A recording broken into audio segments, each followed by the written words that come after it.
Vamos lá continuar nossa aula de história. E nossa aula de história de hoje vamos falar que vivemos em grupos. Isso mesmo, vivemos em grupos. E que tipos de grupos são esses? Grupos de famílias, por exemplo. Nós vivemos só? Vamos pensar. Não. Em qualquer lugar que nós estamos em grupos. Principalmente quando se fala em família. Não é isso? Na nossa família, ou eu vivo com a minha mãe e meu pai, com a minha mãe e meu pai e meus irmãos, com os meus avós. Então, sempre estamos em grupos, não é isso? Se estamos na igreja, estamos em grupos, se estamos em festa, estamos em grupo. Então, vivemos em grupos. Então, vamos ver aí no caderno 2, certo? Na página 5, sobre alguns grupos no meio em que vivemos.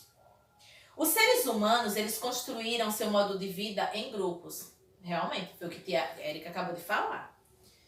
Eles se organizaram em todos esses grupos ao longo do tempo e em meio à sociedade, certo? Muitos saberes que são transmitidos para nós, na nossa vida, desde o nosso nascimento e até a gente ficar idosos. Entenderam até aí? Então, aí, desde o nascimento até a velhice, que é quando a gente fica idoso, a gente forma esses grupos em meio à sociedade. Além dos grupos de pessoas mais próximas com quem vivemos, como os nossos familiares, os vizinhos do bairro, os colegas da escola, o professor, os funcionários do colégio, pertencemos também a outros grupos maiores, como, por exemplo, o grupo da cidade. Então, a nossa cidade é um grande exemplo de uma sociedade bem organizada. Então, é um grande grupo. E o que a gente compartilha? A gente compartilha com as outras pessoas as ruas, os bairros, a gente compartilha as atividades culturais, o comércio, as leis, não é isso? E quais são os grupos a que eu pertenço? No lugar onde você vive, existem diferentes grupos, como esses que a Érica acabou de falar, não é mesmo? Você já prestou atenção nas características das pessoas, dos grupos sociais que convivem aí na sua cidade? Nunca pararam? Então vamos parar, pensar, vamos observar a partir de agora esses grupos, ok? Nós nos identificamos com vários grupos ao mesmo tempo. É isso.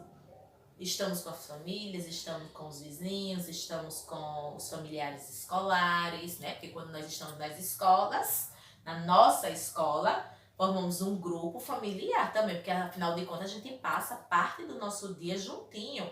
Então formamos um grupo da sociedade, formamos principalmente um grupo familiar.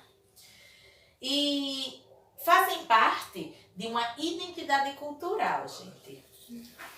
Aí na página 7, por exemplo, ele diz assim: muitas vezes nossos familiares nos contam histórias de parentes. Quem são esses parentes? Os nossos avós, os nossos bisavós, os nossos trisavós, tataravós.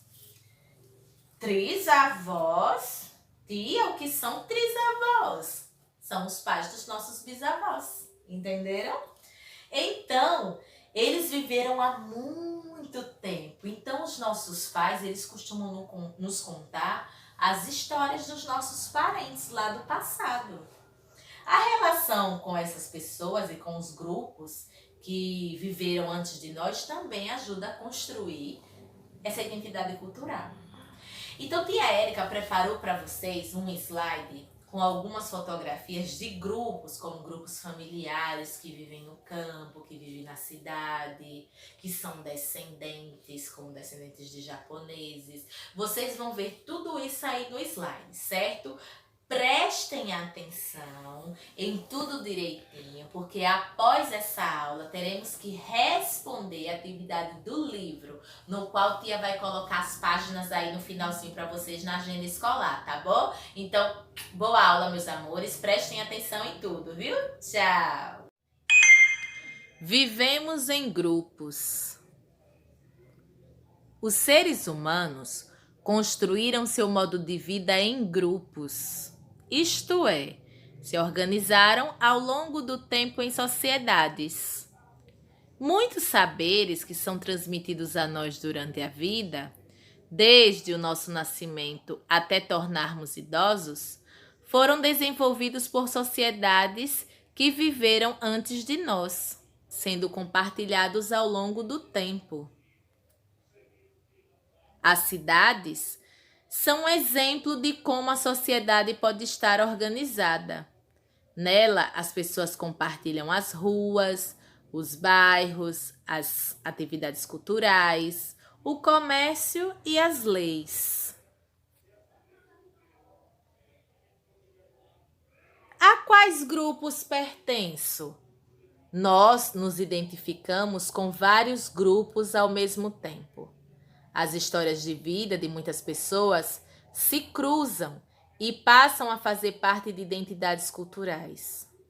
Quando nos sentimos parte dos grupos com quem convivemos, percebemos que não estamos sozinhos, que somos reconhecidos pelas pessoas do lugar onde vivemos e que ajudamos a construir nossa sociedade.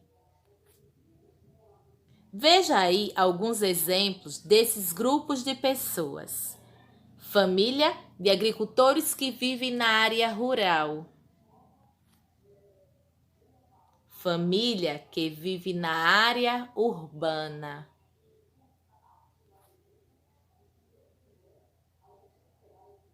Mais um exemplo desses grupos que são as famílias indígenas. Família brasileira, descendente de japoneses. Nossos antepassados carregam histórias de outros lugares, que são diferentes do lugar onde vivemos. Muitos costumes que temos hoje foram criados e passados por eles de geração em geração.